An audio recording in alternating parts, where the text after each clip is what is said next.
what's going on, y'all? It is Artie of Artie's Corporate Fiction. Happy to be back on. Hope you guys have been having a good Thursday. I'm having a great Thursday. I'm taking 2 days off of vacation, and so yeah, you guys get to hang out with me for a little while. Oh, shut the hell up, Omega. You already know what's happening. Oh, reminds me. Reasons why I wanted to start doing it. Right? But we got a couple of videos to watch. A couple of that I missed from Balion and from Donut. Pretty good ones too. And yeah, be a good time. But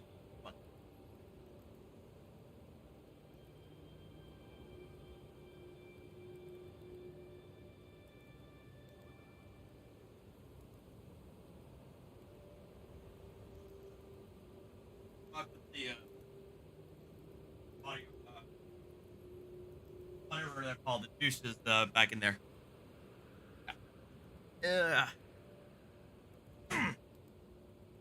Okay, so yeah, I'm gonna be playing a little bit of God of War on the back end while we're watching some interesting videos tonight. Taking it easy as always. Put it down here, and then we're gonna go. Yeah.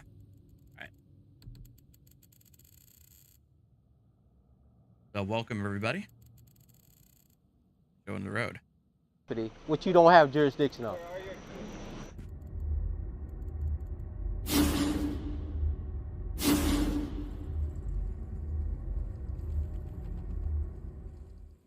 Welcome back to the channel, guys. Today's Softsit, who is well known to his local police department, got his car towed for parking over the 72-hour time limit and for no tags by Tacoma PD.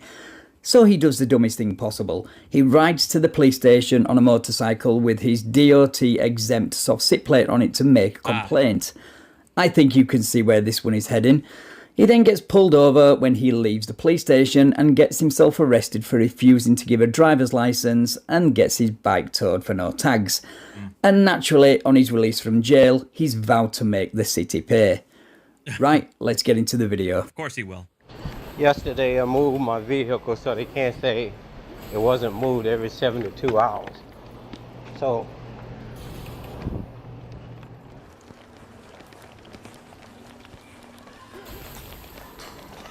Okay, I apologize ahead of time for the shaky cam. somebody towed my vehicle off of Sligo Mill Road and I want my vehicle back. Where is it at? This right here. Why do y'all care? What was the reason for you all towing that vehicle? Parking? It stated parking. Excuse me? It stated parking. It stayed there parking? The reason was for parking. I don't have a ticket on it. Can you give me a copy of the ticket? Give me a second. Okay, thank you. This one was left on my Mercedes. They were both moved yesterday, so it can't be the 72 hours. This again is more retaliation, attempted retaliation, and harassment. They will not learn. Or maybe you just keep parking over the stated time allowed and driving around without tags, so maybe it's you who isn't learning. On this it says it must be moved every 72 hours. It was moved yesterday, so 72 hours have not passed yet. Neither was it passed with my Mazda. It also said that it must have a tag on it, even though there is no law saying that I must put a tag on my vehicle. I'm sure there is. Property. So I guess we're just going to ignore the Maryland vehicle law that says a person may not drive on a highway without plates attached to their car. The willful ignorance on display here is astounding. So we're going to take it into a federal court. Man, Bell, you know he doesn't recognize that law. He only recognizes his own law. Harassment. Yeah, guys. Since you guys don't know yet, since you weren't playing on my since you weren't on my gaming stream. By the way, if you haven't subscribed to my gaming channel, you should. Or it's Artie's gaming channel. Easy if you remember. And yes, there I announced that I am no longer maidenless. So have a nice day. We've already served the parking person.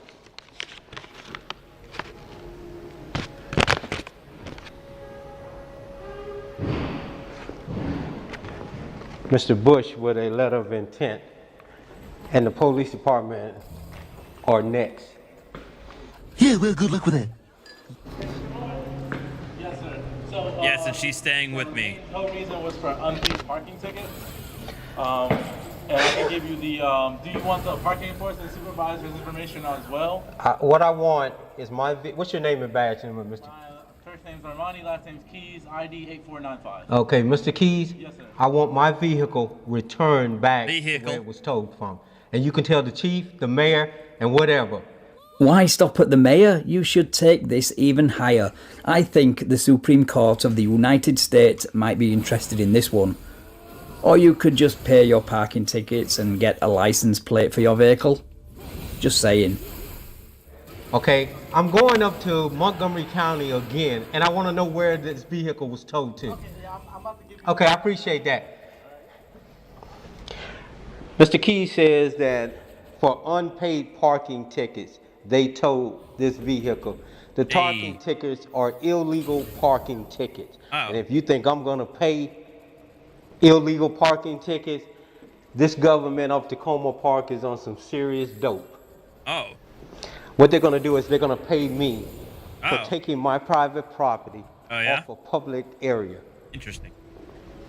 Well, now, I think it's you who is on serious dope if you think you're going to get a penny out of the city over this and get your car back for free. Again, though, don't park over the allotted time and this won't happen. You're choosing the wrong hill to die on when it comes to parking fines and vehicle tags. This is the game that these individuals play, and they're not even good at it. Well, Rude. if towing cars for unpaid parking tickets and no tags is a game, then it seems they are very good at it because they managed to tow yours away. Also, they'll be playing that game again with you shortly, so I would limber up. Mr. Keys, please tell who your chief and your mayor, if my vehicle is damaged anymore, Thank you. they're going to pay for it. Okay? I want my vehicle returned where it was parked at. So this is their phone number and also their address for the tow company. And then that's towing. They're up in Beltsville.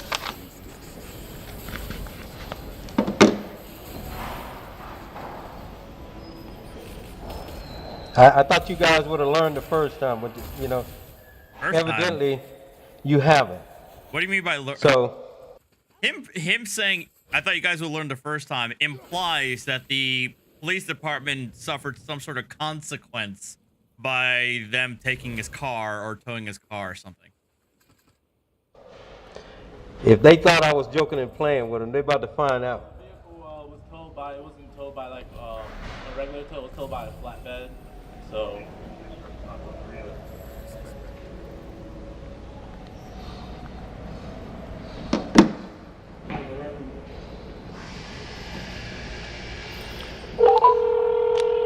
Who authorized this tow?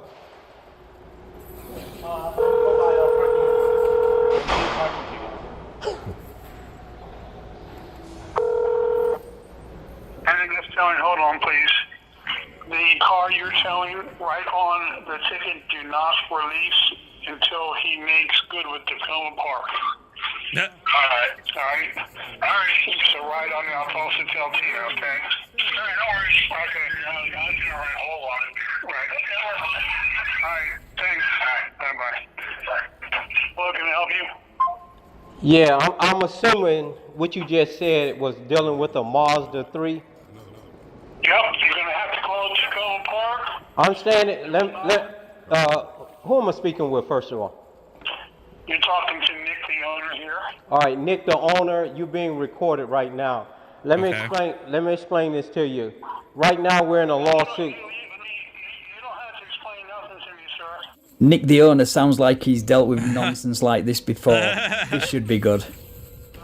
Okay, I'm telling you right now that vehicle.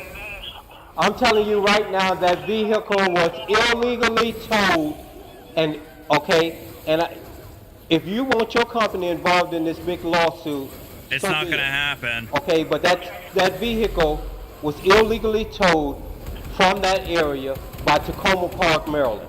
Okay? So I want my vehicle back where it was. If you don't, I'll be filing a complaint with you also in federal court. I'm just letting you know and that. it's gonna get dismissed. Do that, sir. Okay, say no more. Say no more. Okay? Okay, wow. Don't talk around in my head. Don't say no more. He's Shocking. So mad. Who would have thought making threats to have Nick the owner to a frivolous lawsuit would not be the best way to go about getting your car released? Also, did you notice how fast he hung up when he realised Nick wasn't taking any of his BS? Mr. Keys, please inform your administration. I want my fucking car put back over there. Oh, he mad. He mad. He's so mad. They have never dealt with nobody like me before. Said every soft-sit ever, right before failing hard. What is it about these idiots that they think threats and intimidation is going to somehow work on government agencies and private companies? They learnt how to deal with these ridiculous people a long time ago. This is the game that these clowns play. This is the chief of police vehicle right here. Playing games. Okay? They went out there and say, because of the tickets, they towed my vehicle. And as you heard, the tow man said, until I settle it with Tacoma Park. Okay? We're gonna settle it, all right. Right up in Greenbelt.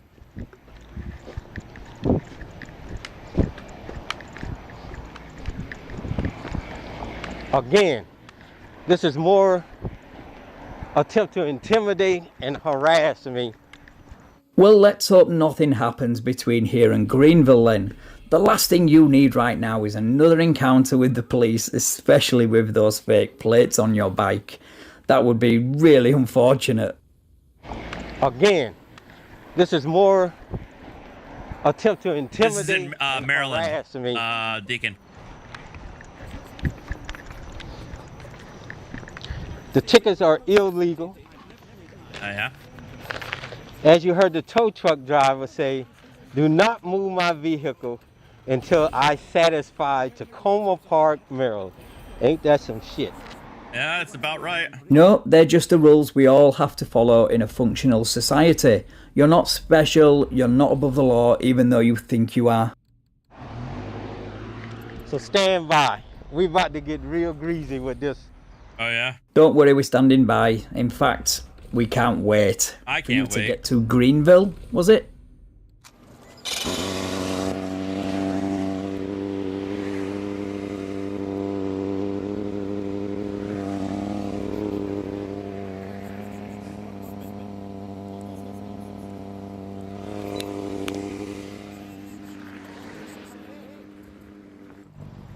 He sent this officer out here to look at me and follow me. Well, you're right to be paranoid, but you kind of outed yourself as a soft sit in the police station. Yeah. And they know who you are, so naturally they expect you to be driving illegally in some form. If I was a cop, that's exactly what I would expect you to do. It's called proactive policing.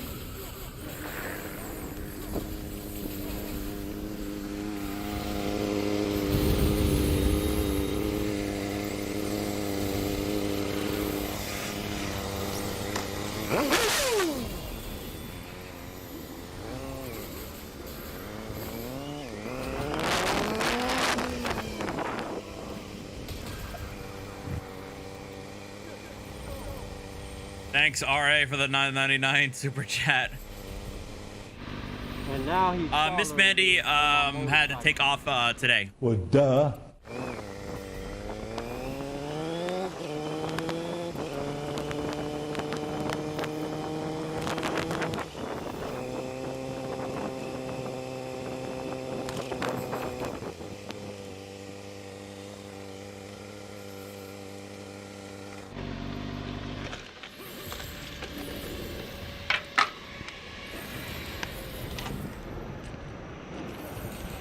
Hi, I'm Sergeant Robinson from Tacoma Park Police. See your license and registration? What's your name and badge number, officer? Sergeant Robinson. What can I do for you? 8388. What can I do for you? Can I see your license and registration, please? What crime have I committed, officer? You don't have a tag. Yeah. Your tag's not readable. What crime have I committed, officer? Your license plate's not readable. First you said I didn't have a license plate. Now you say it's not readable. What is it? What is this? Can I see your license and registration, please? What crime have I committed, officer? A traffic violation. A traffic violation? I'm traveling. Okay. I don't need a license and a registration to travel on my private property. You do need a license to drive a You want to? I do not need a license or a license plate to travel. Well, you don't need a license to travel, but you're not just travelling, you're riding a motorcycle, which is a privilege, so therefore it requires the same as a car, and that's a license, registration, and insurance to operate. So what are we going to do, sir? I don't know, you tell me. You tell me. You're the one that stopped me. I need your license and registration. Well, that's not what you're going to get. I don't need a license on my own private property. This is a private property, it's a public property. This motorcycle is a private property, sir. This is a public street. It is private property, The Supreme Court has but it ruled still I'm has to be traveling. I don't have to registered. need- So, You I need do a not license, need a and you do need license, sir. insurance. nor do I need plates.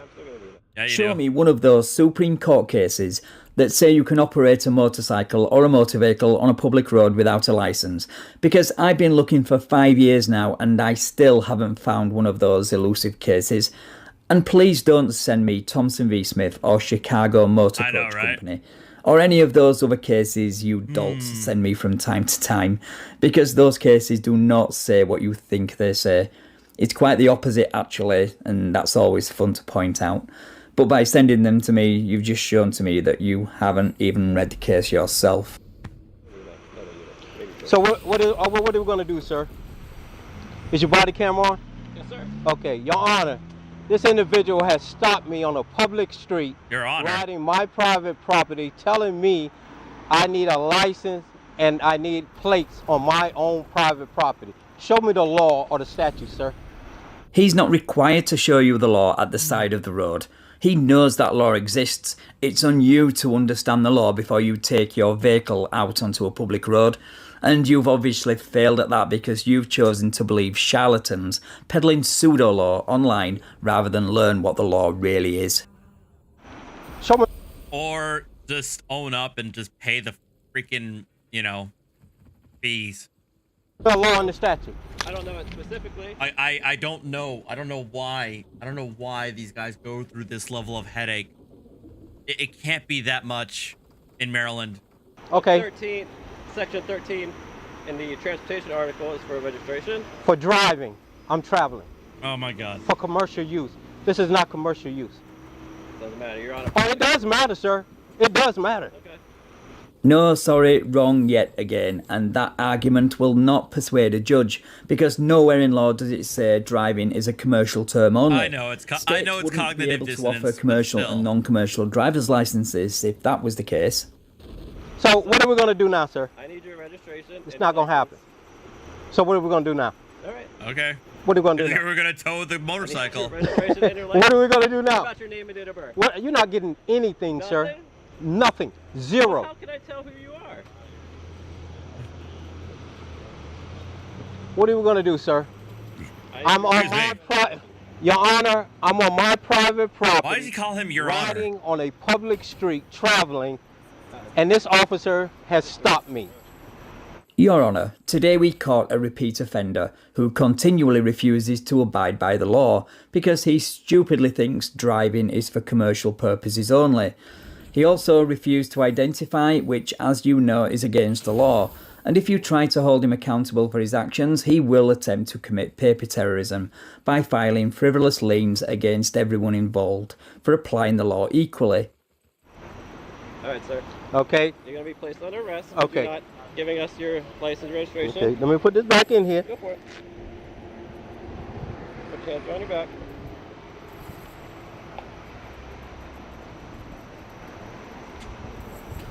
Do you want to give us your name and license? Name and date of birth? Probably not. Anything? No. Come on, dude. You know he's not. This officer followed me out of the station, and now I'm being arrested. For what I'm being arrested for? Driver without a license? Okay. Okay. Driving without a license. Not I'm not driving, sir. I'm traveling. Same thing. I'm traveling. And I don't have to ID in the state of Maryland. You What? have to give me at least your name and date of birth. I don't have to give you anything. You have to give me something. Maryland Transportation Code Section 26-202 says different. Come on, let's go. I'm ready to go. You're going to learn a valuable lesson, sir. I will. Yeah. Where is this tag through? Is DOT exempt through a certain state? Nothing? Can you take it back to the station? Can I get my keys off of that bike, please? You can have the keys. Wait. The bike. Okay, I'm good to go. Come on, man. Make sure that that bike is not damaged at all. My keys are my private property, which you don't have jurisdiction on. You know, as soon as I heard that line, I thought, yep, this is definitely video intro material. I mean, that's probably one of the dumbest things I've ever heard a softsit say, and that's saying something, because they do have jurisdiction over you, your car, your bike, and now your keys. Are we ready to go, sir? I'm right. Mr. Wright. They asked for your keys. I got my keys. I got my keys. All right. Let me sit you up in front.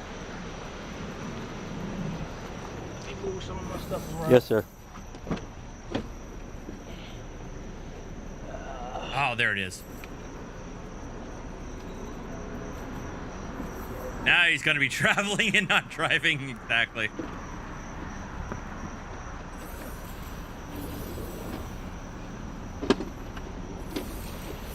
And now he's going through my bags. Doesn't have a search warrant.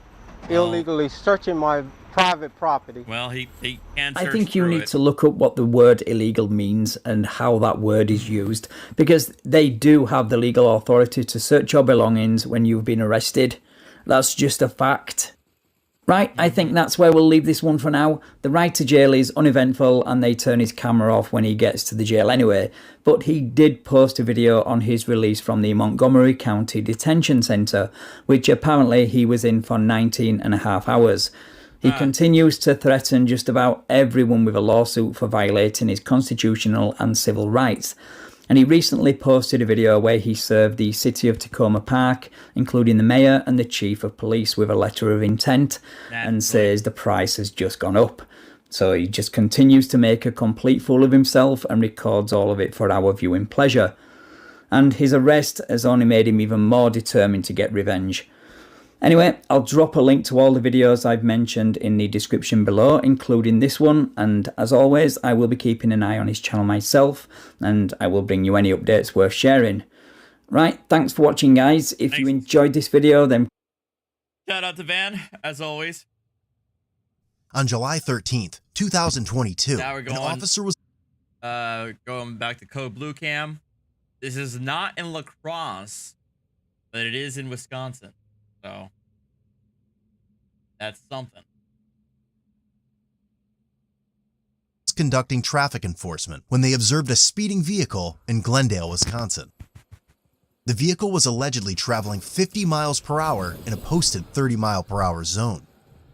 As the officer activated their emergency lights and increased their speed to catch up, it appeared the vehicle was not going to stop.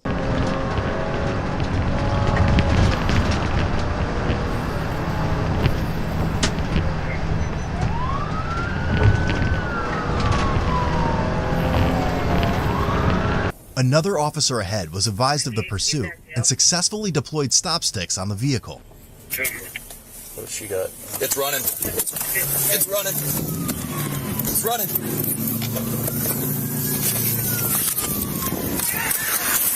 Got him. Go!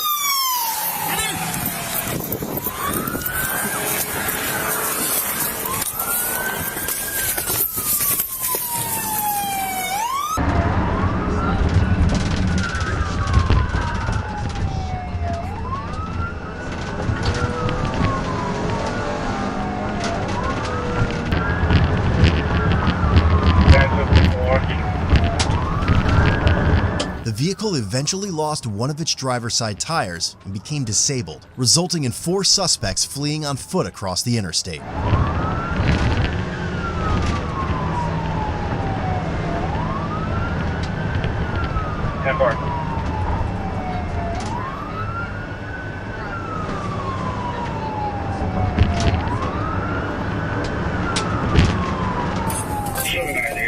Crossing the beer line bridge, lots of debris coming from that car, and it looks like they're pulling over. They're pulling.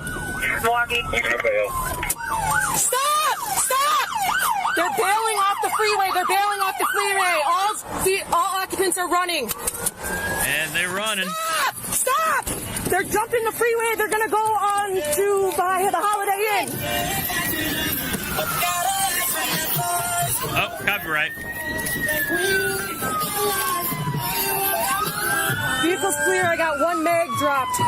4 occupants, all male black. As the suspects fled, several items fell from the vehicle, including a loaded firearm and several bills of money scattered across the traffic lanes. Oh, brilliant. All teenagers. They all went eastbound off the freeway. They hopped Glendale, off the freeway. Wisconsin. Stay with the car. Stay with the car. 100 block of Fort Johnny. 47.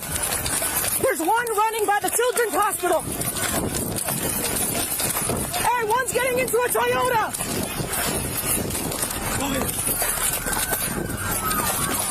One is going to flee in a Toyota south on Fort.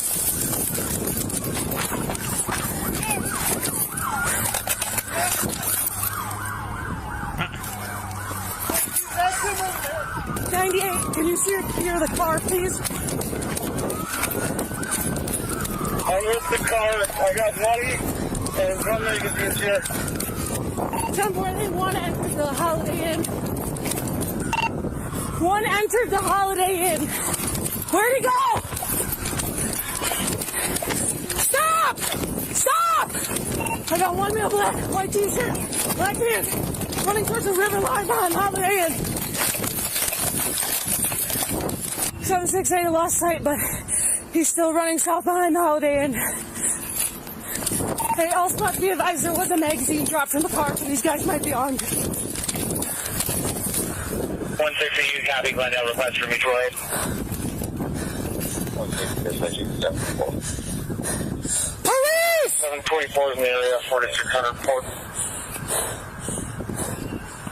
Police, come out with your hands up! Eventually, the 4 suspects, a 19-year-old man, an 18-year-old man, and 2 17-year-old boys were all located and arrested. Damn.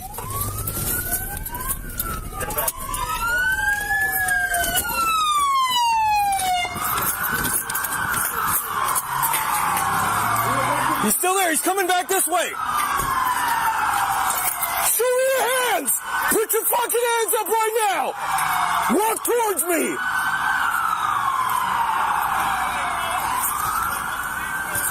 Seven 744, he's with me. I got him at gunpoint. Hey, my dude.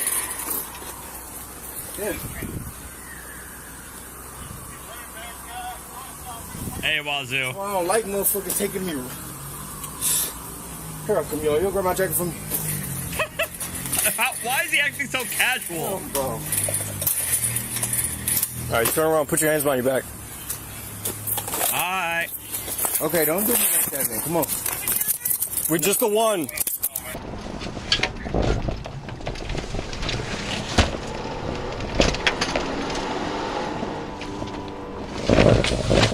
Coming to Riverwood.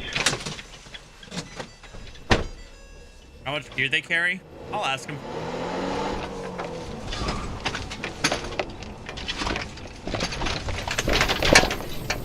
Crossing over Riverwood. 700 Riverwood. Oh, how's it going? Slow. Need a hospital. White shirt, black pants. True, they ain't their first time, probably. Get on the fucking ground, asshole! On that freeway, they got quite a backup already on 43. Still running south. Stop!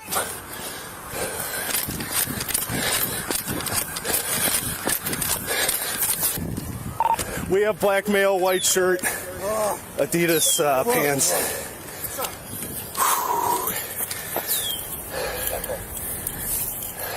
How many more out? We got 3? I think they hopped into a silver vehicle over across from 4160. Fuck, my chest. Yeah, just relax. Look at those. No, bro. I got no guns, bro. No?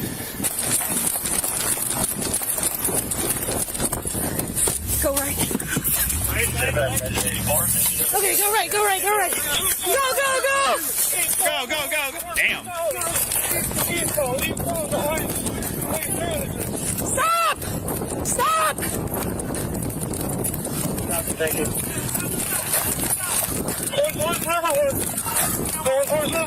Don't you fucking move! Here's my back! She gotta be gassed at this point. She's been running. Let me know. Just stay tight. You good? Don't move, man. Don't move. He's running back now. Stop to the parking lot down here. You good? Yeah. Last picture thing that was Okay, man, roll over. Roll over on your side, bud. No. Yes. I can't breathe. Okay, roll over on your side. I'll get you up so you can breathe. No. You don't want to be on your stomach, man. No. Roll to your side. Help me. Okay, ready? Roll to your side, man. Get up on your butt so you can breathe, okay? Up on your butt. Hey, bro, come on. Thank you very much for the $9.99. You have anything on you that's gonna stick me, poke me, prick me? That's right. Any weapons? Third. Ready? 1, 2, 3. I'm gonna pull your pants up. I'm gonna pull your pants up. I do have a gun right here. Where? Where? Here? He got a gun? Oh, yeah, that's right. He has a gun on him. Where's the clip? You throw it out the car? It's in the car. There's a bunch. It wasn't wrong. Oh, really? They threw it. How old are you? How old are you? They threw it. How old are you? I'm 17. 17? Okay. 17. What's your name? Awesome. You got an ID? No. No, man. Good sticks, man. I saw it dip around you real quick. Yeah, good sticks. And I was on the stop. I was like, it's running. I saw it whip hard, and I just fucking... I had no time, so I just threw the whole thing. Just shattered the reel. Good. When you were 196, are you securing the perimeter at Montessori? Can you take us back to our station with him? I got you. Okay. Is that recovered? Yeah. I searched him with this film in here. Yeah.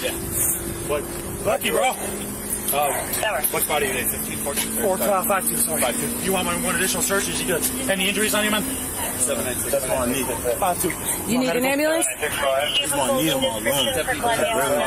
Do you need an ambulance? No, I just need to breathe. Okay. Gray sweater, black pants. Just have a seat. Catch your breath. We'll get you back to the station, black okay? shoes. He was armed. Black pistol. 2480 Glendale squad. We have a cage. I think I missed something here. I'll call med. He hurts. Can you wait till we get to the police department? Firefighters can meet you over there. Or you want it now? Thanks, Leanne. You got asthma? $2. 4. There was 4 that ran. And we have 3 in custody. There's 3 over here and 1 on Green Bay.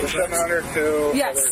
There's this one, the one that they got, the guy in the white shirt, and I don't know where the last one was. Over here. No. Got everybody over here. Yes, there was 2 that ran over here and 1 that was caught back there. They saw subject running in that area.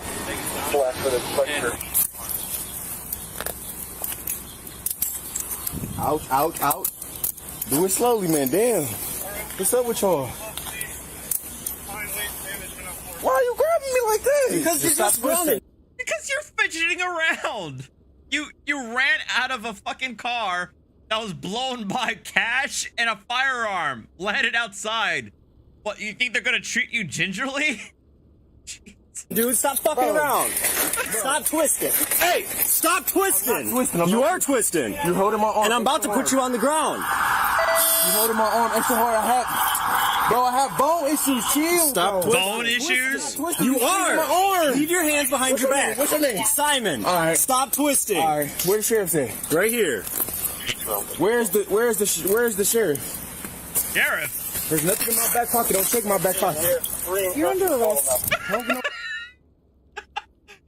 There's nothing in my back pocket. Do not check my back pocket. What? So we're checking all your pockets. 10-4-3, we're the last two at waste management. I got whole bone issues, bro. Okay, that's fine. Okay, then stop grabbing my. Hey, then stop twisting. Stop moving away. It seemed like that when you were running. You seemed to run just fine. Damn, bro. Can y'all break, bro? Y'all finna break my wrist. Could y'all please? In a push on the south side of waste management. I'm not grabbing it. It is faster than Glendale, but is there anything wrong with that vehicle? Can you let him do? Where was the initial? Okay, you ordered chicken. It was on I-43. Why'd you grab my shirt? Y'all police be irritating, bro. That's his hoodie there. Yeah. Ouch. Just walk. God, dude, just fucking walk. Cause she broke, what you call me? What you call me? I got some for you. I definitely got something for you. Can I get my jacket? We'll grab it for you. I need my jacket now. Put your feet in. You're not I need my jacket. You're not getting in the back of the car. Put your feet in. So this is. So what type of shit is this supposed to be? Can I just get my back? Can I just get my You're jacket? not getting it in the back of the car. The driver, later identified as 18-year-old Tylen Parker, had a suspended driver's license and 2 active warrants.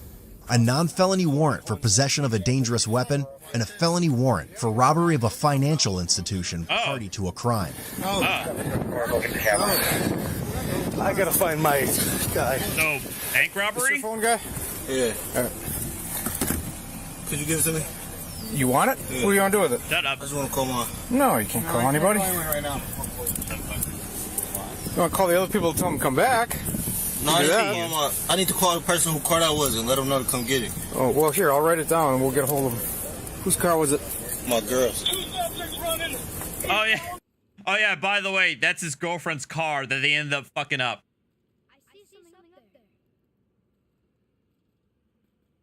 Man of the year, this one. He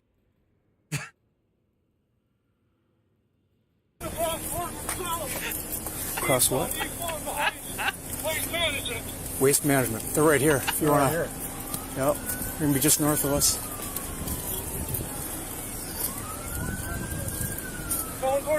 Black male, black color jeans, backpack, black sweatshirt, trim box. Yep. Before he's with me, I gotta make one for him. Oh, you said it's your girl's car? Yeah. You were driving them? He's running back, northbound through the What'd you take off for? Right here.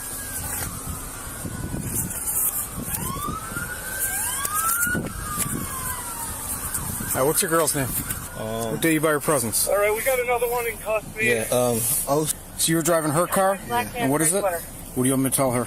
just tell her to come get her car. What are you running for? You got warrants or what? Yeah. All right, no big deal. How old are you? What's your last name? One of the subjects Parker? threw his What's your backpack. first? Tylen, Tyla. Look, if she stays after all this, she's got no one to blame but herself, in my opinion. Tyland? Yeah. Girlfriend to let her know to come get her car. What do you want it for, though? You said you got warrants or something? Yeah, For what? For what? Robbery of an institution. Bank? When is that? September. How'd they ID you? 10-4, I copy. I just want to make sure they can get on Silver Spring. Can you do that, please? Okay. I've never been to court for it. Oh, so you know you got warrants for it, though? Okay. Is that Milwaukee or what? Here's Kratos Appreciate you lifting being up straight, an man. entire freaking platform. Roll this window down so you get some air, all right? 10-4, thank you. You're not injured or nothing? You're all right? I think my foot busted at the bottom. What'd you do that? How did you do that? When I jumped the bridge. Oh, how far down was it? I don't know. Probably like 10 feet. 10 feet? 796 dispatch. Once we get a squad here, we'll take a look at it, all right? Deputy Blanchard, squad 5-2. Oh, that's right, the Otherwise, you temple okay, itself. Yeah. Back to our station. How long do it take for me to do like a deal? Deacon. Depends on the charges. You never had an initial appearance, so they will. I'm just trying to listen. They will set bond for you at your first appearance. I-43. So they gonna what? They'll set bond for you at your initial appearance. So if you haven't had an initial appearance yet, they'll set bond then. It depends what you did and what you're wanted for. Well, you put a gun in a teller's face, or just a note. okay. So it's not. So he put a note to a teller's face, and that's what got him a bank robbery charge. Non-violent? 4 people bailed from the car. I don't believe we're looking for anyone else. You think I might get like a signature bond or something? I don't know about a signature. Yeah, you're not out there, bruh. For being a party to a bank robbery, you're probably not going to get a signature bond. All right. This ain't California. All right. This is Wisconsin. No, because my friend, he got caught with me. He got a signature bond. Oh, he did? And he was with you? Oh, well then I don't see why it would be any different. Just throw me in the car. There's a bunch of kids wondering maybe if I'm they should be scared. staying corrected, I guess. Yeah. You know if there's 2 in front, 2 in back? How many y'all see? Huh? How many did you see? They saw 4 running, but we're not sure if we even have 4. This is Thailand. Hey, Tylen. You're running from my partner. I'm 43. How old are you? Ah. Oh, man. Thailand said he robbed a bank. How much you get? You don't know? Come on, you got to know how much you got. Oh, they're playing. The cops are playing now. I don't even remember. That was like a year ago now. September. Do we have a total of 4 now? 714. Would you like a roll call done? Yeah, hey pal, how are you? This is Thailand. Thailand, come on out, we're gonna get you a ride, man. We'll get you our station, maybe if you need some medical stuff, we can get you looked at, alright? Yeah. Did I do a good job searching you? Yeah. I did? What'd I miss? Well, I think my foot. Huh? Yeah, I got like a nail or something. You got a nail? I don't know. In which one? Did he run On the right side. No, he said he left his shoes in the car. Did I miss anything? I don't know.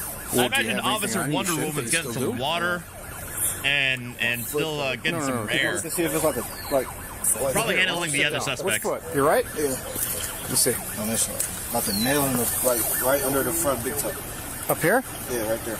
There's nothing. There's nothing I feel. All right. Could be a blister. Yeah, he's gonna pull over for a second. I didn't miss nothing? You got any dope or nothing? Which gun's yours? I don't got a gun. Oh. Do you have a gun in here? I have one in there. I grabbed the backup. He's gonna pull over here so you don't have to walk, so why don't you sit down in a second? Or do you want to sit on the curb? No, because it's gonna be hard for me to get up. Alright, why don't you sit back over there? Bro. Dispatcher 700, what's your 20? How much do you think the bond would be though? Well, if your buddy did the same thing as you did, you got a signature bond, I'd say that. 4600 North 4th. Signature bond? If that's what he got. Right? 10-4. You got a signature bond now for robbing banks? That's what they gave him? This goddamn county. I'm in the front of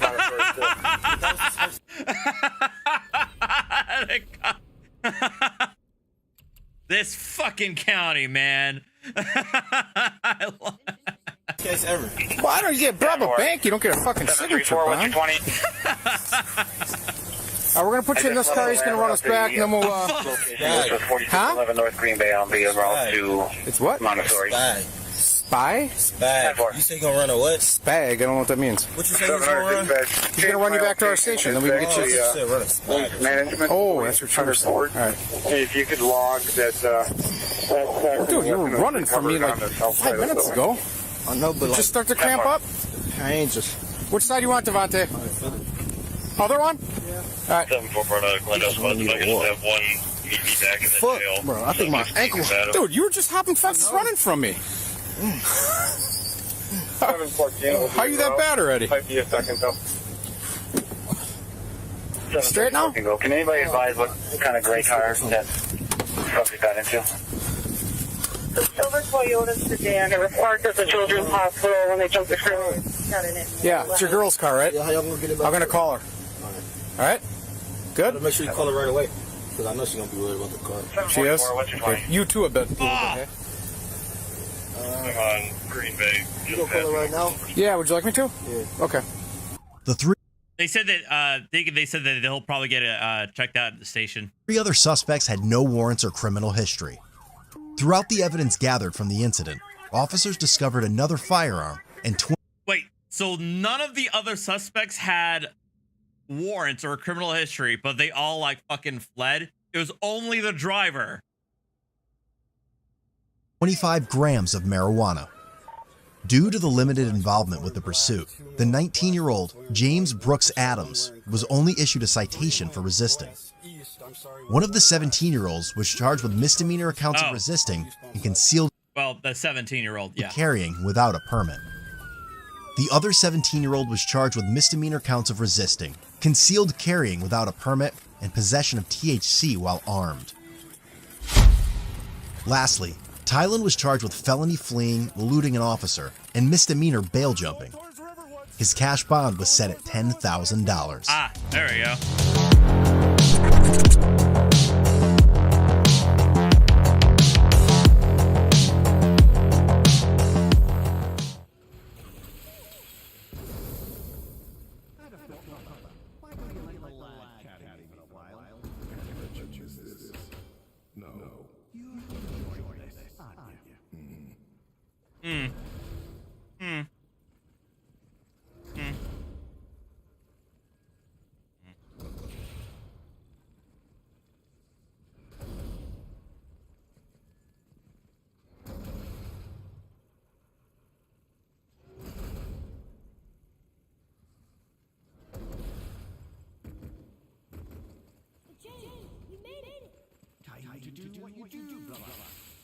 All right. What's next? I got one more, at least one more.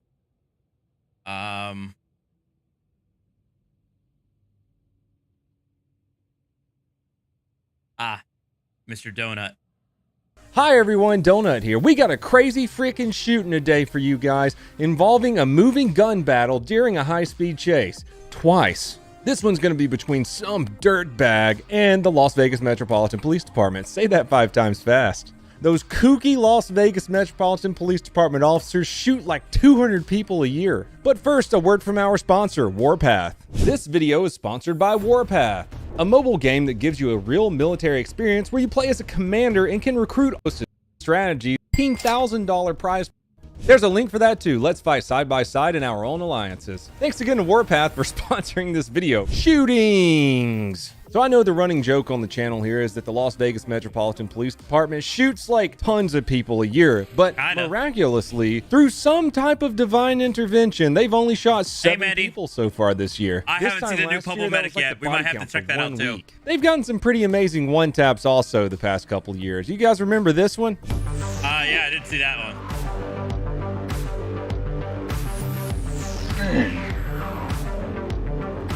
The incident we're covering today also isn't the first time that someone's treated Las Vegas like a Grand Theft Auto server with no admins around to slap your PP. Remember this guy last year who carjacked a bunch of people and led police on a wild chase? Maybe Las Vegas is a Grand Theft Auto server. We are living in a simulation after all. The Grand Theft Auto server must have opened back up because that's what we're talking about today. My point being, they have a lot of good body camera footage, and I'm going to make a whole playlist of their body camera footage and link it below. August 11th, 2022. Our suspect, Justin Venegas. That's right, his name is Justin Venegas from Las Vegas. That sounds like if I lived there and ate paint chips as a kid and someone asked me where I lived, I'm like, I live in Las Vegas. So what had happened was that Venegas pointed a gun at a 73-year-old lady and took her car. Police immediately recognized who he was, set up surveillance at the guy's last known address, and he led them on a big-ass chase involving 2 separate shootings. LVMPD has some of the best shooting breakdowns out of any other law enforcement agency in the country. I'm totally going to use their map they made in their video.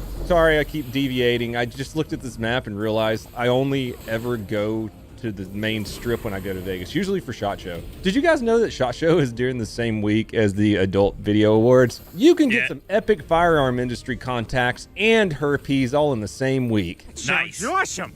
Anyways, police spot him and start following him with the helicopter. I don't know if he realized he was being followed or they just happened to catch him right when he booted up GTA 5 RL. This is the first time I've seen a carjacking like this though. Dude straight up Supermans through the passenger window of this avalanche and forces the driver out. The helo tells ground units this crazy fucker just stole a car, so they'll go in for a pit maneuver. Now the officer driving is still an FTO. He's a trainee, so a pit maneuver is like a wet dream for him. Hell yeah. Unfortunately, our trainee doesn't get his pit completed because the suspect leans out of the driver's side window and almost schwacks our trainee. His FTO says, "Hell no, brother, no one shoots no, I my did not know that actually. fire through his patrol car windshield with a Gucci-ass patrol pistol." I mean, look at this thing. It's dope as hell. That thing is that is a kitted out pistol.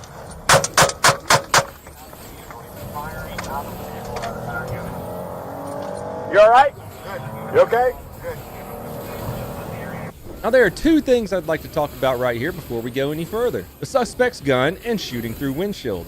Here's the gun that the guy was using. Wouldn't that suck to get killed by a rusty Smith & Wesson with a scratched off serial number? If I got killed by something like that, could you guys please just tell my family that I fell into a gorilla enclosure and got fucked to death by a 400-pound silverback? Embarrassing. It's almost as bad as getting killed by one of those high points with $100 bills printed on it. Let's talk about shooting out of your own window. It's a viable tactic as explained by both Kyle Lamb and Tactical Rifleman in separate videos. You just gotta be careful because that glass blows back into your eyes, down your shirt, and if you remain in your vehicle, you're breathing it in. You know, that's still better than getting shot yourself. You just gotta pick and choose when to use it. Back to the action. Neither officer is hurt, but they keep following the suspect while other units jump into the chase. After driving halfway through Las Vegas, he forgets that helicopters exist and decides he should carjack another person. He runs a lady off the road and tries to get into her vehicle. When she throws it in reverse, though, he starts shooting at her. His car's running. He's got a gun pointed out at the victim here. It is firing into the victim vehicle. We have to get him stopped. So at this point, this guy is already wanted for carjacking an old lady. He then carjacked somebody else and tried to carjack this lady and fired at him. I would say deadly force is authorized because this guy clearly has no qualms about killing to get away and doing everything out. But I'm just gonna say. Some people collect Pokemon cards, but this guy collects felonies. Fortunately, the lady wasn't hit by gunfire, and the suspect's original vehicle is now running away from him. He catches up with his truck and pulls into a grocery store parking lot where the no, they do not. shooting takes place. He tries to hijack a minivan, but parks his truck so close to it he can't even get into it, so he jumps back inside his truck while police surround him. Using some pucker-inducing crossfire, police shoot at him with no success. Get back in it. Get all the way up to the block in if you can. You need a shot? It's civilian. So we get that thing blocked in. Get it done. Patrol, air fire, officer, mayor shop. He then decides he's tired of running, spots a police car in front of him, puts the pedal to the floor, and slams into that patrol car. A civilian beside the suspect captures the crash firsthand. And he takes some of these hoses from the pedestal and connects them to those panels. That was a pretty gnarly wreck, and this part right here actually made me kind of sad because it's a K9 officer, and you can hear him. The first thing he does is check on his K9. It's kind of sad. Oh, fuck. Forrest, you okay? Forrest! The K9s don't have seatbelts, so surely the dog's severely injured or dead. But nope, reports state that the dog's completely fine and the K9 handler just suffered a mild concussion and was released from the hospital. Damn.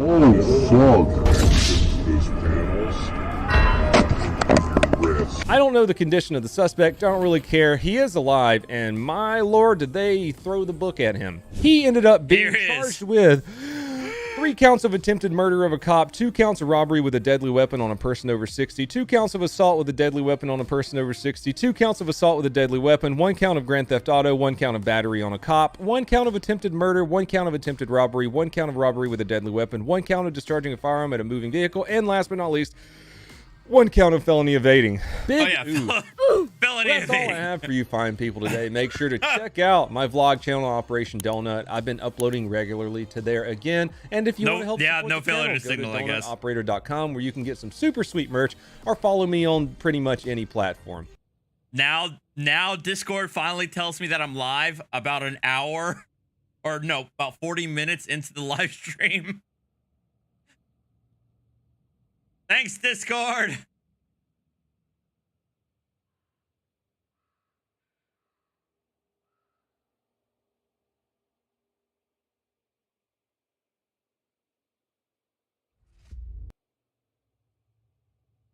All right, I guess we're going to watch some Waco, eh?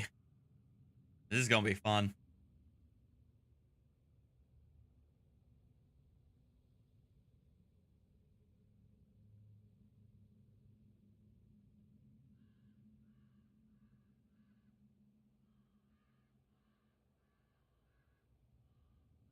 What, Archer? Yes, murderings in Nevada. It's a aggravated charge.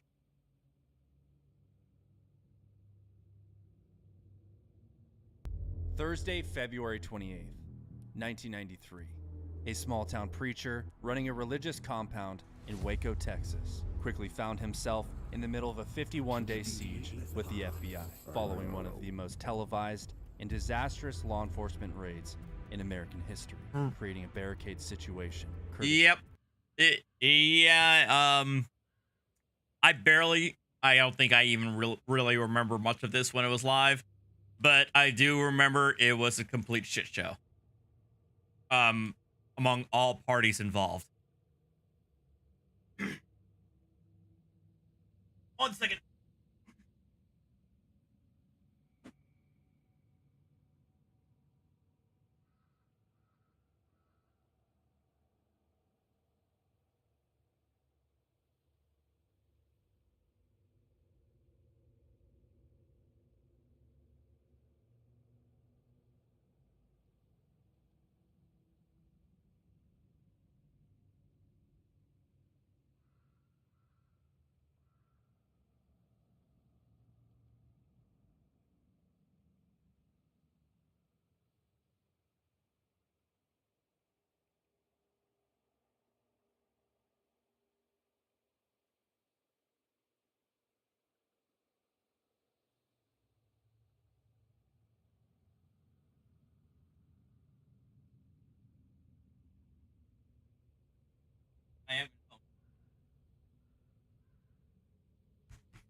All right, I'm back, guys. Sorry. She surprised me in a vault suit cosplay. I had to yeah. Of the ATF. FBI negotiators pleaded with the preacher to peacefully exit the compound and surrender, but the FBI quickly learned the man was far from a preacher. He was a deranged cult leader, a self-proclaimed messiah destined to bring the world to end times. And through his dictatorship and weaponization of the Bible, he manipulated and had prepared his followers to fight a holy war against the beasts of Babylon.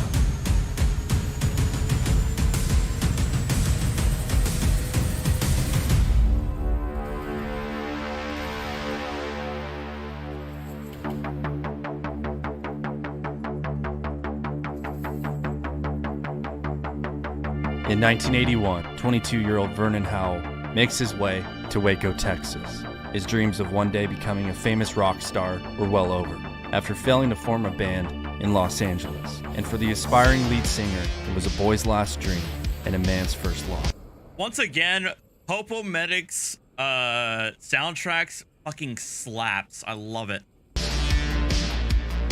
And like most young men tasting their first drop of reality, Vernon Howell was in need of guidance and embarked on a spiritual adventure, resorting back to the one thing he was ever good at: his knowledge of the Bible, to which he reportedly memorized by the age of 14.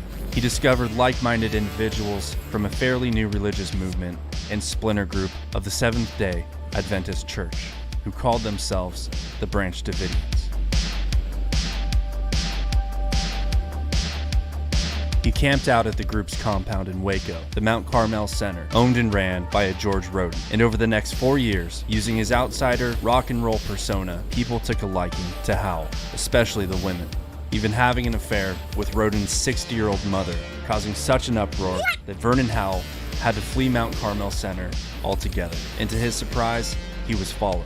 Realizing the power he wielded over his fellow Branch Davidians, the covert narcissist, with the same audacity and entitlement to pursue a career as a rock star, pivoted his misguided ego to the lead role within the Branch Davidians. And by 1987, he turned his followers into an armed militia, declaring the Mount Carmel Center was his for the taking, and his rival and the reigning king of the Branch Davidians, George Roden, was in his way. And on November 3rd of 1987, Vernon Howell led an armed group of men into Waco, attacking the Mount Carmel Center. A firefight ensued, and the gun battle lasted for nearly 45 minutes. While firing hundreds of rounds in the middle of a gun battle, Vernon Howell was preaching to his followers, and even shouting scripture directed at Roden. Roden was shot in the finger and was reportedly the only person injured. Vernon Howell and all 8 of his accomplices were rounded up by the sheriffs and indicted on charges for attempted murder. All 9 were tried in a state court, and all 9 were acquitted by a jury. What? Okay.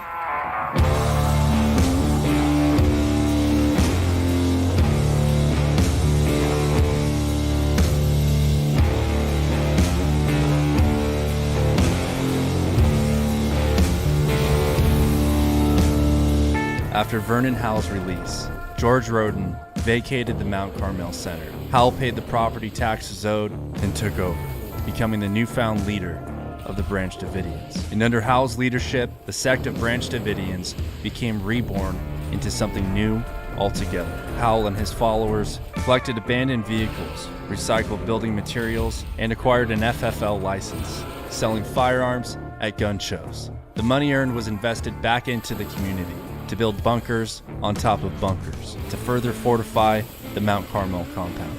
And an even larger portion of the money was invested into more firearms to stockpile and increase their inventory for future buyers, and as well as an inventory for themselves. Wrath and vexing for his pleasure. People are fixing to get an ass kicking. And by weaponizing the words of the gospel, Howell began decaying the souls of his followers, self-proclaiming that he himself was God in the flesh, the chosen one to interpret the 7 seals of Revelation, pushing an apocalyptic, messianic agenda within the sect, prophesizing his will to bring the universe to end times, resurrecting and initiating the second coming of Jesus Christ. He would change his name to David after King David, and take the surname of Koresh after Cyrus the Conqueror, and the Branch Davidians worshipped their leader, David Koresh. And he began to control every aspect of their lives, from declaring which foods they could eat, to which mothers were fit for motherhood, even claiming through a divine mandate that he must take the wives of other men as his own,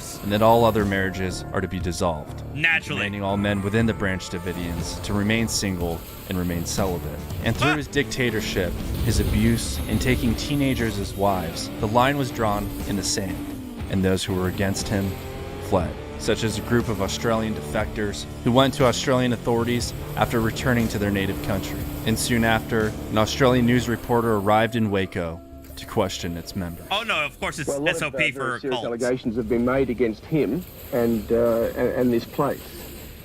Have you heard those allegations?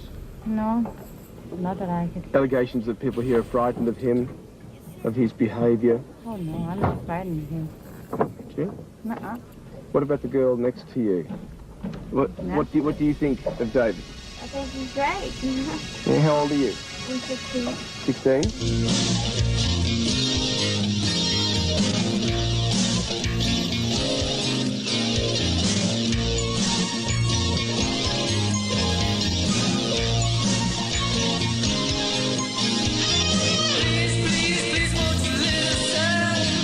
The master manipulator prepared his followers for the so-called Great Battle between the faithful and the beasts of Babylon. David Koresh prepped food, taught survivalism, and prepared his followers for war.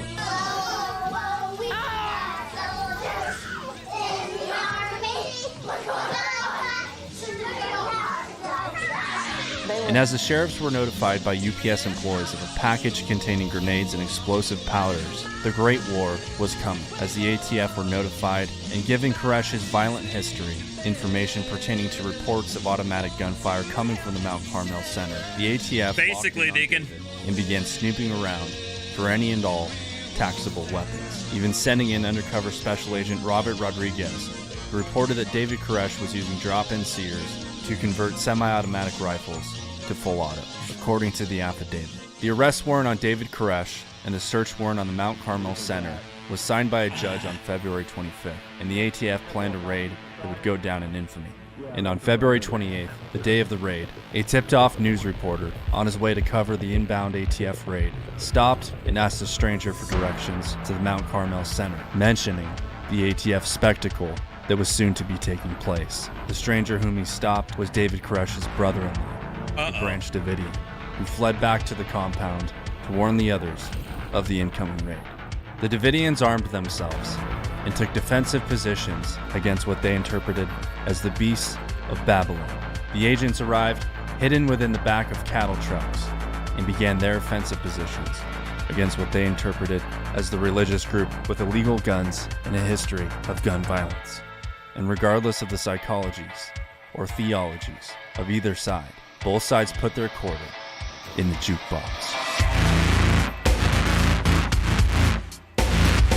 Yep. The ATF agents hit the ground running, effecting a dynamic entry to capture David Koresh and execute the search warrant. But instead of hitting the Davidians with the element of surprise, gunfire erupted, and whether or not it was the ATF or the Branch Davidians who shot first, all hell broke loose. The Branch Davidians were firing from over 40 different shooting positions. Agents on the ground became pinned down by a barrage of automatic gunfire. A diversion of helicopters arrived, attempting to fly low over the complex as a distraction, but the Branch Davidians shot at the helicopters, and the helicopters were forced to land.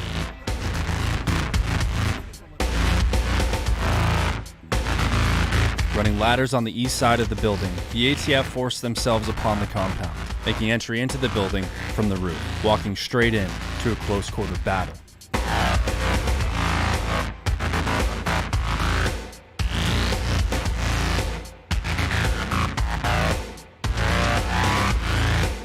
The realization sank in that the agents were failing. Half of the team were attempting to enter the compound, business as usual, sticking to the plan. As for the other half, they were pinned down, contagiously shooting at the building with no direction or purpose, recklessly endangering the women and children. A Branch Davidian by the name of Wayne Martin dialed 911. Yeah, this is Lieutenant Lynch. May I help you? Yeah, there's 75 men around our building and they're shooting at us in Mount Carmel. Mount Carmel? Yeah, tell them there are children and women in here and to call it off. Lieutenant Larry Lynch of the McLennan County Sheriff's Office jumped on the line and hailed ATF agents via radio. I'm talking with Wayne now. He's inside. They want everybody to back off and talk. I'm trying to get what radio frequency. They told me the radio van. We're not getting a response. During this time, Deputy Director of the ATF, Dan Hartnett, contacted Washington, D.C., requesting the assistance of FBI negotiators on the scene in Waco. FBI special agents from a nearby field office responded to the scene. And after nearly 2 hours of shooting, and around the same time ATF agents began to run low on ammo, negotiators secured a ceasefire.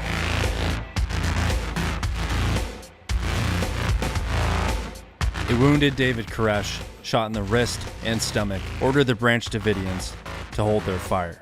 The ATF extracted 18 of their own who were severely wounded, 4 of which were killed in action. The Branch Davidians recovered 5 of their dead, and it's reported up to 20 Branch Davidians were wounded as a result of the shootout. And the Davidians began to bunker down and barricade inside the compound, believing full well that these were the end times that their leader David Koresh had prophesized. And the ATF, knowing full well that they royally fucked up, handed over the crisis to the FBI. My name is Jeff Jamar. I'm the special agent in charge of the FBI in the San Antonio division, and I'm the special agent in charge of FBI operations here in Waco. Can you tell us, in talking with Koresh, have you any indication how many people in the compound are dead, how many are wounded, what their condition is? The people we're talking to say 3 people wounded, to include Koresh. The extent of wounds, we don't know. The extent of his wounds, we don't know. Channel 13, Eyewitness News, tonight. Good evening, everyone, and thank you for joining us. The fanatical, scripture-quoting religious cult, leader, actually called or known as the Branch Davidians, is an offshoot of the Seventh-day Adventist Church. They broke off from the church and moved out here from Los Angeles back in 1935. But despite the longevity of the cult in and around the Waco area, very few Waco residents that we spoke with had ever even heard of this cult before today. All across America, all eyes were on Waco. And not even 5 hours after the ceasefire, another Branch Davidian was killed. A man by the name of Michael Schroeder who had been working during the raid and tried sneaking past ATF agents. There's a lot to return go his in. people I mean, when he was spotted by ATF snipers and confronted on the ground. I mean, Agents this report that Schroeder was armed with a Glock 19 and opened fire. He was shot 7 times, and his body was left where it fell for 5 days. How many gunshots did you hear? It was quite a few, you know. I couldn't really say how many it was, but he knew it was something that wasn't normal.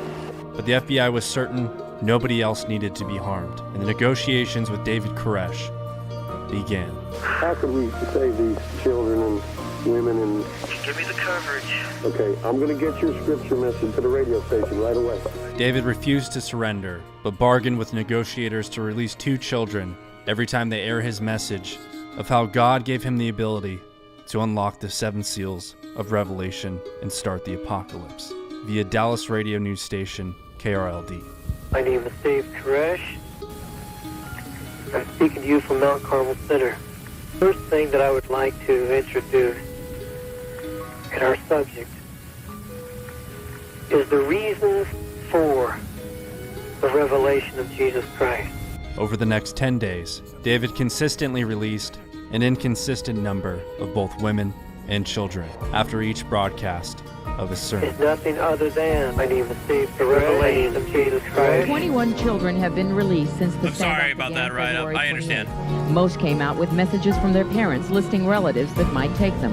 And basking in the glory of the third act of his self-proclaimed prophecy, David refused to surrender, believing wholeheartedly that these were the end times.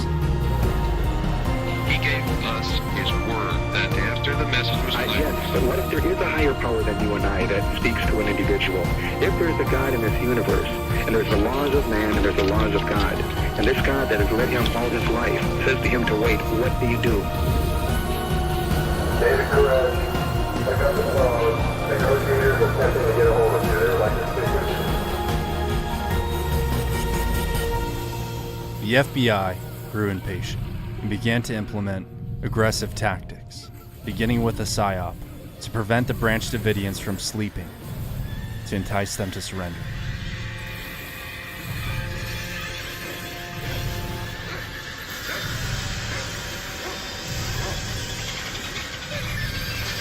oh my God.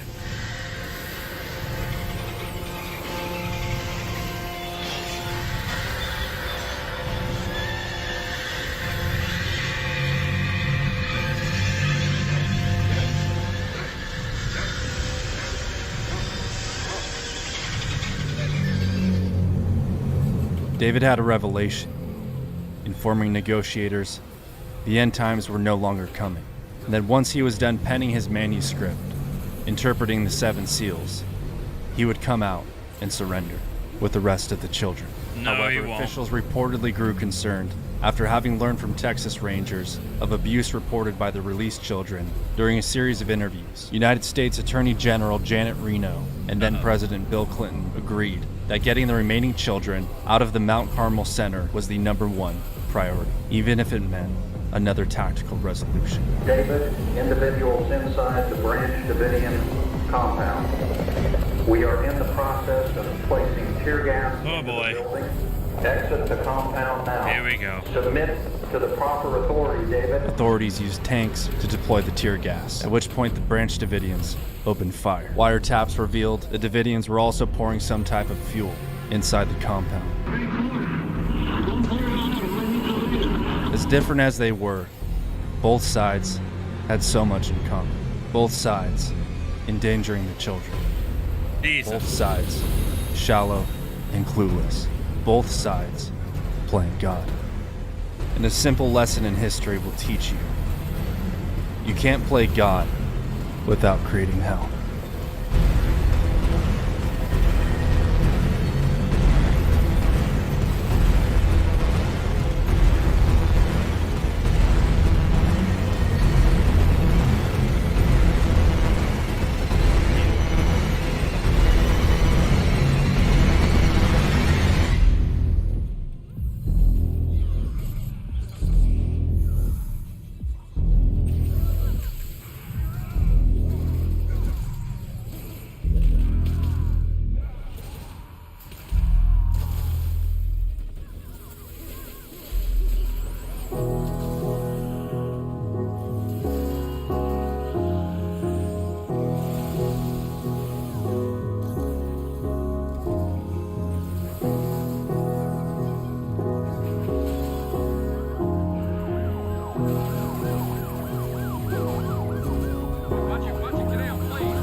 76 Branch Davidians perished in the fire, 27 of which were children.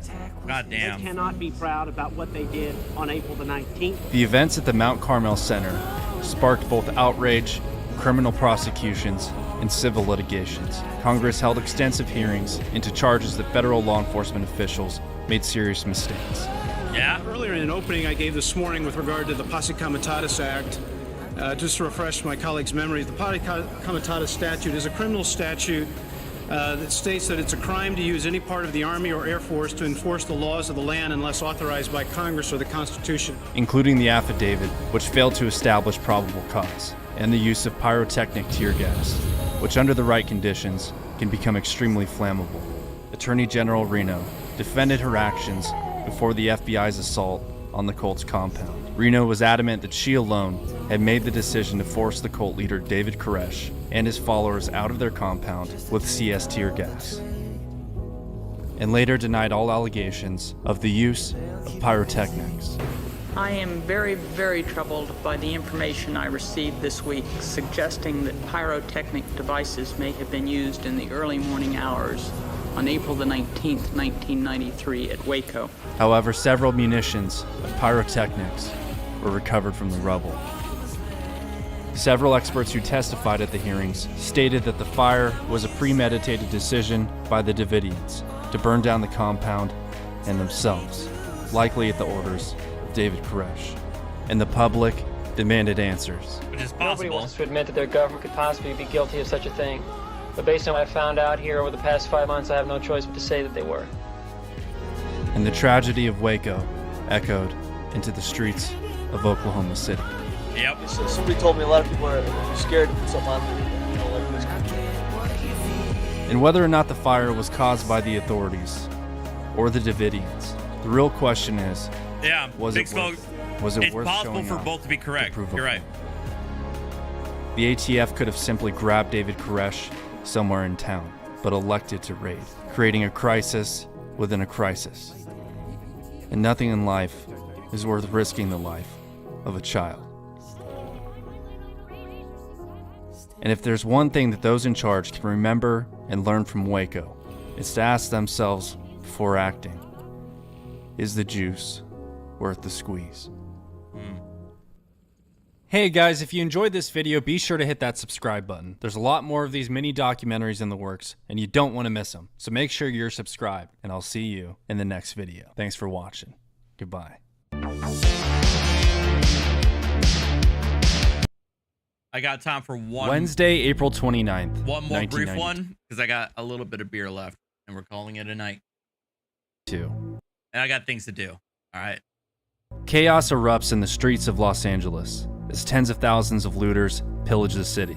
And with emergency services unavailable, business owners were left to fend for themselves. And out of all the stories told of the infamous 1992 LA riots, none have scratched the surface between myth and legend, like the story of a group of Korean immigrants taking arms on rooftops. This is that story.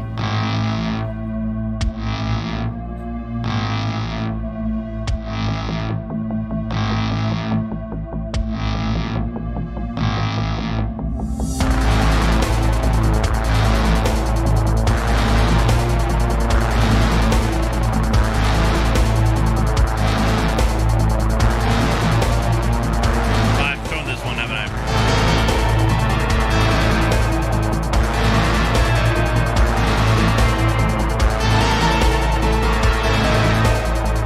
Yeah, I did watch this one.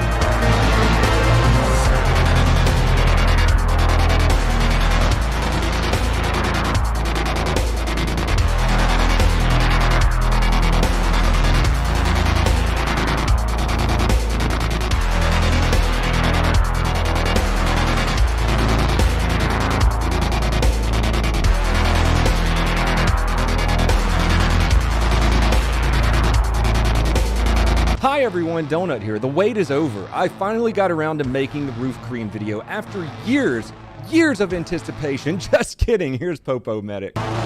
In April of 1992, 4 LAPD officers were tried following one of the most controversial excessive force incidents in American history. And after the Rodney King verdict was read, all 4 officers were acquitted, resulting in immediate protest. Earlier, we had quite a scene where protesters did storm the doors of Parker Center. The protest started out peaceful, but at approximately 4:15 p.m., a group of men approached the Payless Liquor and Deli on Florence Avenue. The men walked into the liquor store, grabbed whatever the fuck they wanted, and walked out with no intention of paying. 2 of the men smashed the liquor store's front door, and another man struck the store owner's son with a beer bottle, rendering him unconscious. 911 was dialed, and 2 officers from the 77th Street Division of the LAPD responded, finding that the offenders had left upon arrival. And while making checks in the area for the offenders, a young man threw an object at their car. Approximately 24 officers, commanded by LAPD Lieutenant Michael Mullen, arrived and arrested the teenager. But the teenager put up a fight and resisted arrest.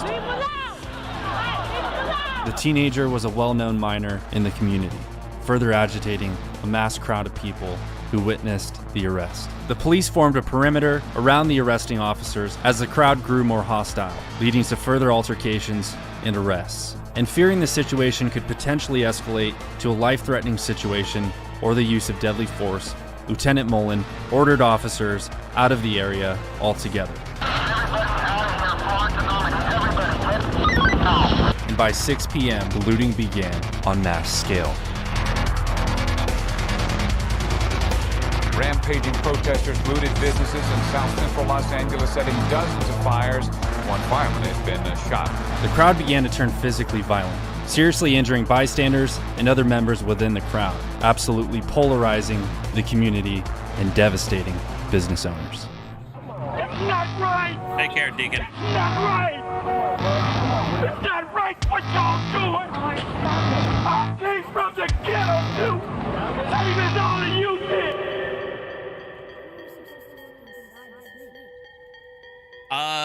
You're right, Sean, I do. I The might growing end up number of having to get rioters ready in or the not. streets began attacking civilians, throwing debris at cars, pulling people from their vehicles, smashing shop windows, and setting them on fire.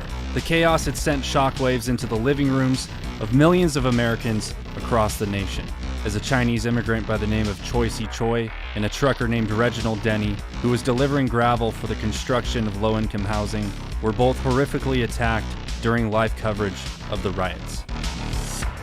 Oh, really? At approximately 7:15 p.m., as reports of vandalism, looting, and physical attacks continued to come in, Lieutenant Mullen elected to take the information but not respond. Mullen was later relieved by a captain, ordering officers only to assess the Florence and Normandy area. And at 12:15 a.m., Mayor Bradley signed an order for a dusk to dawn curfew, as well as declaring a state of emergency for the city of Los Angeles.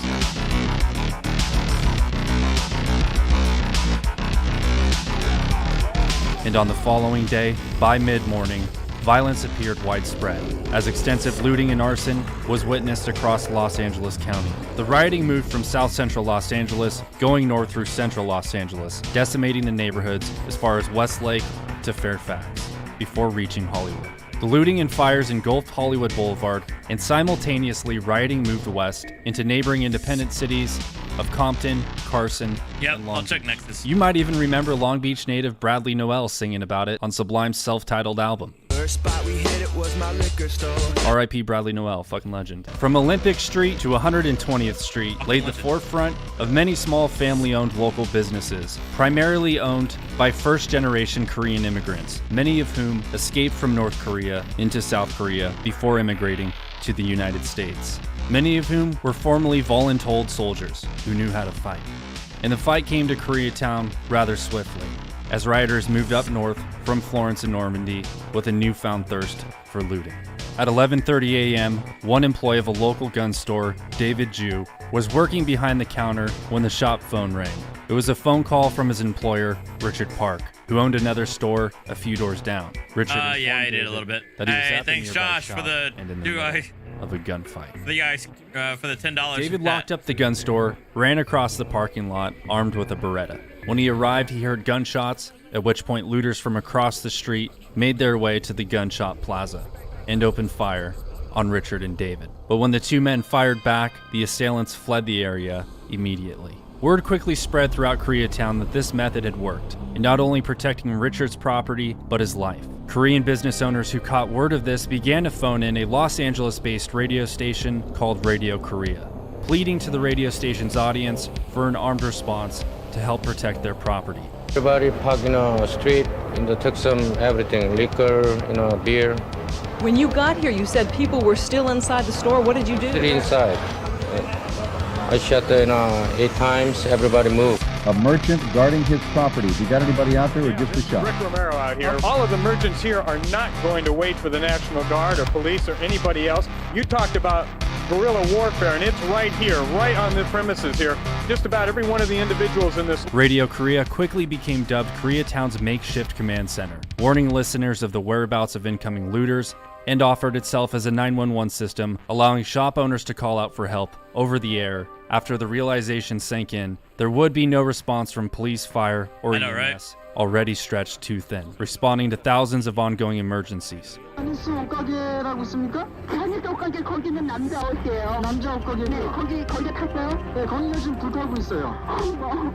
We need additional guard in here. We have no police support whatsoever. People are driving by shooting at us, and we have to do something about it.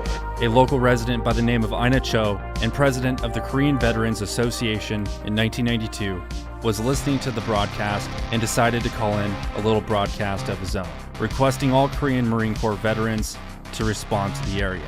Soon after, a group of around 15 Korean Marine Corps veterans arrived, equipped with rifles, and rendezvoused with Cho. The men responded to a large electronics warehouse, Kim's TV, where Radio Korea was broadcasting that a mob of looters were attempting to break in. The warehouse had an iron door, which the mob was beating and ramming with a truck. When the mob finally took down the door, Cho attempted to stop the looters who were sprinting inside when 2 vehicles with a combined occupation of 10 people got out of their cars and opened fire on Cho, hitting him 1 time. Richard Kim, whose parents owned the electronics store, armed himself with a semi-automatic rifle. As the warehouse was under fire, his mother suffered a gunshot wound while trying to shield his father. And as more Koreans became injured, more and more Koreans took up arms, taking positions on rooftops for maximum tactical advantage. Not only did they have the high ground and could see everything from the roof, but parapets made for the perfect cover from incoming fire. And these firefights were televised. More familiar with weaponry than I am. He says it looks to be a 9mm Uzi. Where Korean shopkeepers could be seen armed with M1 carbines, Ruger Mini 14s, pump-action shotguns, handguns, and Daewoo K1A1s. Like, look at this dude's loadout. He's got a red polo t-shirt and a Daewoo K1A1.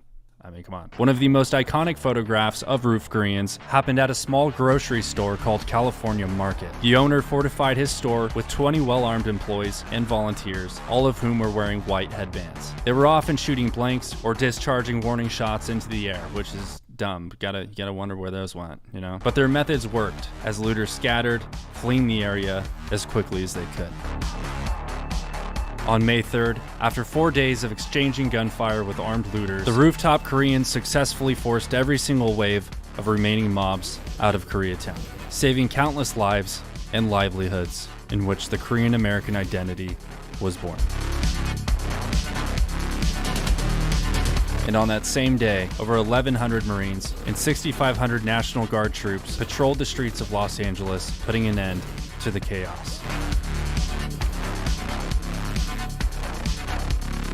If it wasn't for a few brave men who stood up against their opposers, Koreatown would have been unsalvageable. The nearly week-long rioting killed more than 60 people, injuring more than 2,300, and caused approximately $1 billion in damage, half of which was sustained by Korean-owned businesses. Korean Americans have come to refer to the 1992 uprising as Saigu, which translates to April 29th, a day Koreans will never forget.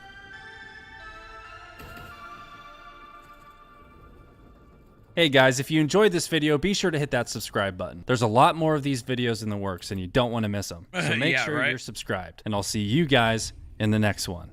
Thanks for watching. I only knew of Daewoo as a car company. I didn't know they actually made firearms. But live and learn. All right, guys, that's it. Thanks guys for watching. I always appreciate it.